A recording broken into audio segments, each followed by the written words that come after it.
Allahu Allahu Allahu Allah.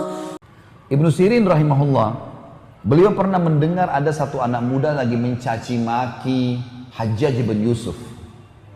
Kalau teman-teman belum tahu Hajjaj bin Yusuf ini, nama ini kalau dalam buku-buku sejarah Islam udah divonis buruk sekali. Karena orang ini dia panglima perang lah kalau kita sekarang ya. Jenderal perang Khilafah Umayyah pada saat itu, tapi orang ini agak zalim. Kalau ada orang tidak sepaham sama dia dibunuh. Mau ulama pun dibunuh semua sama dia. Sahabat Nabi dia nggak peduli. Hajjaj ini yang membunuh Abdullah bin Zubair, sahabat Nabi radhiyallahu anhu. Habis dibunuh disalib sama dia. Orangnya kejam sekali gitu. Ini kasih cerita teman-teman sekalian. Hajjaj bin Yusuf ini karena buruknya perbuatannya banyak orang yang cerita buruknya. Ini teman-teman yang suka gosip ambil pelajarannya. Ibnu Sirin lewat, apa kata Ibnu Sirin? Perkataannya begini, diam kau hai saudaraku, diam, sekarang kamu diam. Sesungguhnya Hajjaj yang sedang kamu ceritain itu sedang menuju ke Tuhannya, dia sedang menuju kepada kematian.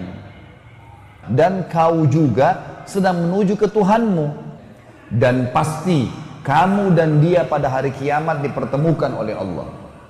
Apa kata Ibnu Sirin nasihatnya? Pada saat nanti kamu sedang antri ditimbang amalmu dan Hajjaj masih nunggu untuk ditimbang, kau akan temukan dosa yang paling kecil yang kau lakukan lebih berat di sisi kamu daripada dosa terbesarnya Hajjaj. Jadi kalau kau lagi ditimbang amalmu nanti, dosa kecil pun bisa berbahaya buat kau bisa masuk neraka. Itu pada saat ditimbang amalmu kau lebih takutin daripada dosa terbesarnya Hajjaj. Karena Hajjaj belum ditimbang amalnya.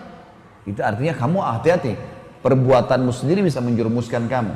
Lalu dibilang oleh Ibnu Sirin rahimahullah, setiap orang bertanggung jawab terhadap apa yang dia lakukan. Dan ketahuilah, pasti Allah akan mengambil dari Hajjaj hak-hak orang yang telah dia zalimi. Hajjaj pernah bunuh orang, pernah caci maki orang, pernah mengambil haknya orang lain. Allah pasti akan ambil hak orang lain dari dia, pahalanya dikasih ke situ.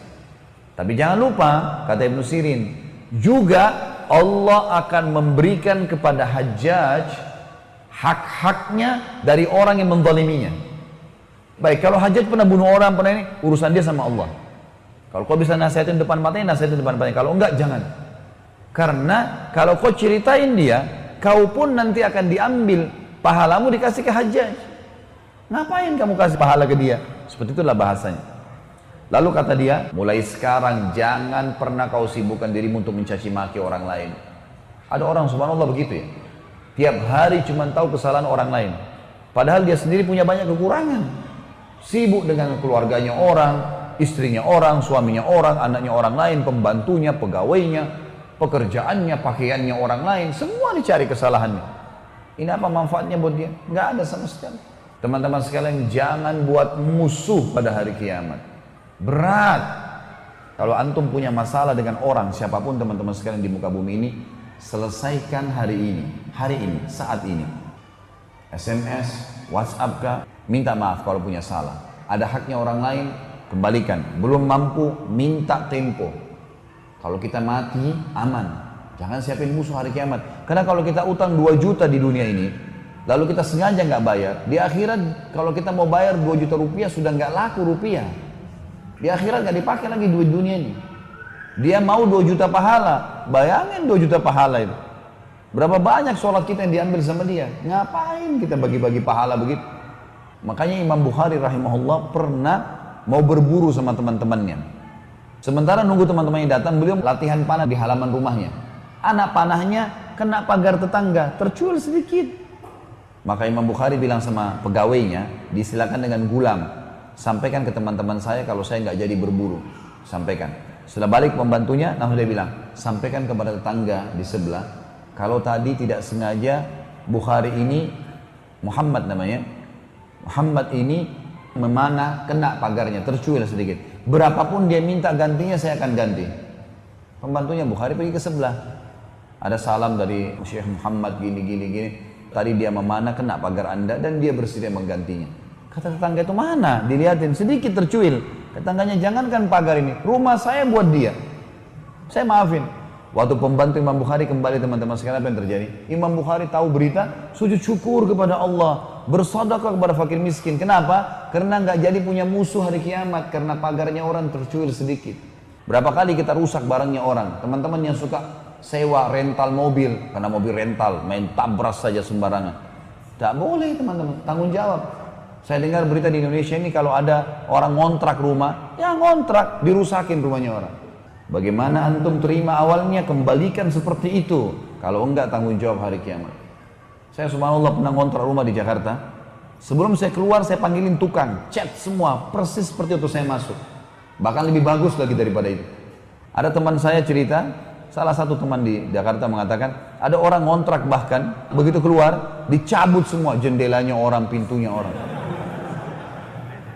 Udah ngerusak, mencuri, ini apa ini? Nggak boleh teman-teman. Kata Nabi SAW, balasan akan datang sesuai dengan kadar perbuatan seseorang.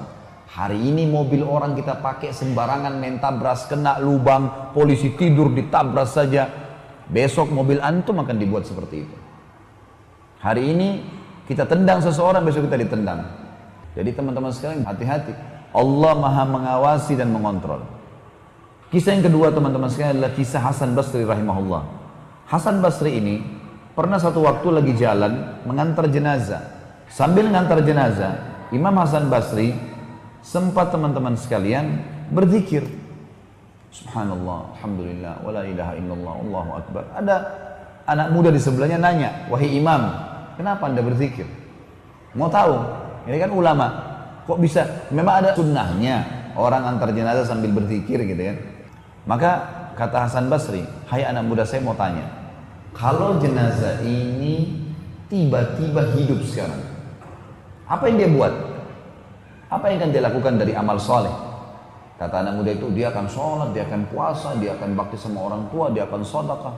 Kata Hasan Basri, kenapa kau bilang seperti itu? Dia bilang karena dia sudah tahu sekarang, kalau orang mati tahu pentingnya amal soleh. Baik, apa dia akan buat dosa? Kata Hasan Basri. Anak muda ini bilang, tidak mungkin. Kenapa? Loh, karena dia sudah tahu sekarang ada azab kubur, ada azab akhirat nanti. Dia udah tahu. Kata Hasan Basri, yang kau ucapkan benar itu. Sangat benar. Tapi ketahuilah anak muda, bahwasanya jenazah ini tidak akan pernah hidup selamanya. Nasihatnya adalah, dan jadikan dirimu seakan-akan jenazah ini yang Allah hidupkan sekarang dan masih bisa beramal soleh. Karena orang ini tidak mungkin. Saya berzikir karena saya tiba-tiba berpikir jenazah ini sudah nggak bisa berzikir, maka saya berzikir daripada saya cuma ngantar kosong. Teman-teman di sini, kalau kita lagi lampu merah misalnya, daripada antum cuma tahu lihat helmnya orang warna apa, merek mobilnya apa, zikrullah, astagfirullah wa atubu ilaih, astagfirullah wa atubu ilaih, zikir kepada Allah. Saya pernah praktekin teman-teman di Jakarta, pas lampu merah 1 menit 60 detik subhanallah. Saya coba mau tahu, saya ambil mushaf, ada Quran di dashboard mobil saya ambil, saya buka, saya bisa baca setengah halaman. Ternyata kalau kita maksimalkan waktu itu luar biasa. Saya pernah pakai 1 menit istighfar, bisa 100 kali. Caranya astagfirullah wa atubu ilaih, astagfirullah wa atubu ilaih. Yang paling ringkas. Salawat juga begitu, Allahumma shalli ala Muhammad, Allahumma shalli ala Muhammad, Allahumma shalli ala Muhammad. Bisa kita gunakan.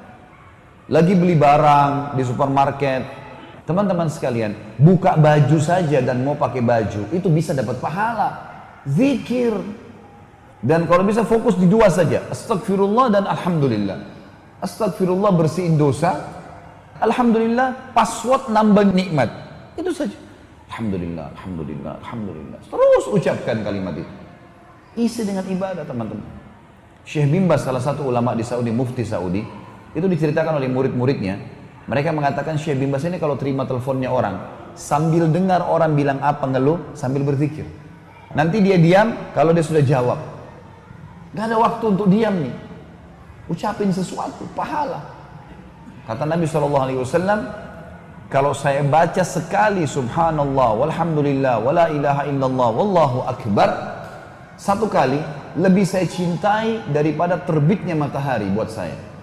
Kata para ulama, maksudnya adalah kalau orang membaca 1 kali subhanallah, alhamdulillah, wala ilaha illallah, Allahu akbar, Allah akan kasih pada hari kiamat sesuatu yang membuat dia terkagum-kagum, mengalahkan terkagumnya dia dengan terbitnya matahari. Kata Nabi SAW, la hawla wa la quwata illa billah. Harta karunnya surga. Kata para ulama hadis, maksudnya adalah orang kalau di depan istananya nanti, kalau dia baca la haula wala quwwata satu kali, Allah akan buka tanah surganya terbuka, keluar sesuatu hadiah buat dia. Seperti harta karun, dibuka menyenangkan hati dia. Entah apa isinya, Allahu alam. Tapi kata Nabi SAW begitu. Dua kalimat yang ringan di lidah, berat di timbangan hari kiamat, dicintai oleh Allah. Subhanallahi wa bihamdi, subhanallahil azim. Kata Nabi SAW, siapa yang membaca salawat untuk satu kali, Allah membaca salawat untuknya 10 kali. Maksudnya Allah tambahkan rahmat dan pengampunan terhadap dosanya. Rahmat atas kebutuhannya dan pengampunan dosanya dengan satu kali baca salawat. Kenapa nggak baca? Allahumma shalli ala Muhammad, Allahumma shalli ala Muhammad. Ini kita bicara yang ringkas dan simpelnya. Tentu ada lafaz-lafaz yang lebih panjang gitu kan. Contoh saja. Jadi gunakan teman-teman sekalian. Ini nasihat Hasan Basri yang sangat berharga sekali. Bagaimana dia memberikan nasihat kepada anak muda tadi.